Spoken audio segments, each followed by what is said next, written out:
Yeah, I'll always be a metalhead. Nothing can take that away from me. Right. I mean, not jail, not people, not religion, not anything. I'll always be a metalhead, metalhead, metalhead, metalhead, metalhead, metalhead, all right.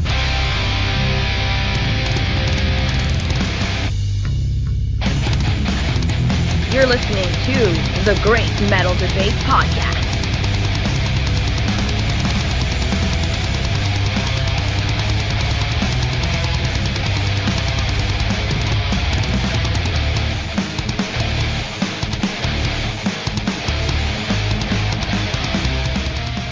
Welcome back, metalheads, to another episode of the Great Metal Debate Podcast. I'm Xander, and today we are going to be looking at the new album from Scottish death metalers Man Must Die, titled The Pain Behind It All. This is the band's fifth studio album, but is their first album in 10 years. Their previous album, Peace Was Never an Option, came out all the way back in 2013. However, I have known about this band for 12 years. I have fond old memories of me working overnight shifts at the YMCA, destroying my eardrums by blaring the No Tolerance For Imperfection album on my old iPod. I think that Man Must Die is one of the most criminally underrated death metal bands ever. It is a shame that this group is not that well known among the more modern death metal scene. These guys have always been talented in the way that they structure their songs musically, and have always had interesting lyrical concepts. Let's dive right into this review as we explore the new songs track by track. It all begins with a 30-second intro titled OCD. Not much happens in this very skippable intro, but at the end of it, you hear someone say, "Fuck it." This leads us into our first song, Patterns in the Chaos. I've always enjoyed the djenty style of the chug parts, especially during the midpoint of this track. Then we get to the title track, The Pain Behind It All, which has a very different sound with its hypnotic approach. It gives us an off-in-the-distance feel in its group vocal choruses. It sounds somewhat uncanny compared to what we're used to, which makes it that much more unique. I also enjoy the part where bassist James Wright lays down some bass lines while playing alone with the drummer. Another outstanding track is In the Hour Before Your Death, followed by a fun little track titled Click Hate. Something like that might sound cringy to certain people, but drummer Tony Carrillo makes it fun with his standout blast beats. Enabler is one of my favorite tracks on the album. I love how the song begins with a somber piano intro.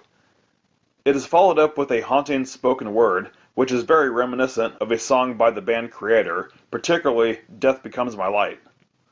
After that, Man Must Die as a whole starts firing on all cylinders, bringing their grooviest guitar work. Credit to Alan McFarlane, who has been with the band since 2002, and newcomer Michael Allen, who joined in 2018.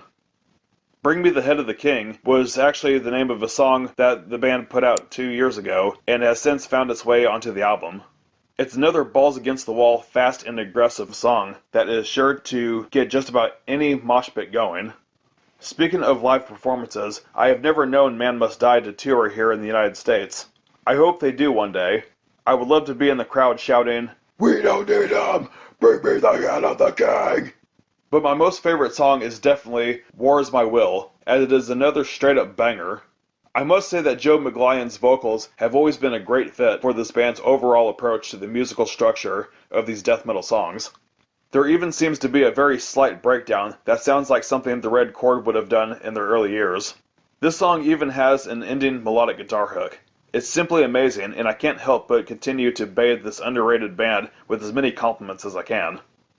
Before the epic finale, we get a very soft instrumental track called Alone in a Crowded Room, before the chaos returns once more with a vengeance. The Pain Behind It All concludes with the song Who Goes There, IFF.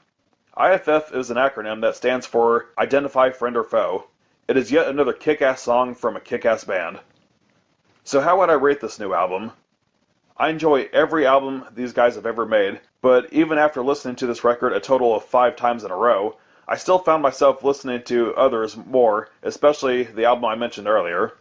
However, I will say that this is easily their second best, which is still a high honor. I have no real critiques about this absolutely stellar release, but to keep it fair, I'm going to give this record a solid 9.5 out of 10. This will definitely make an appearance on our Albums of the Year list. Be sure to show your support for Man Must Die. You can listen to their music on most streaming services, including Bandcamp, Amazon Music, and Spotify.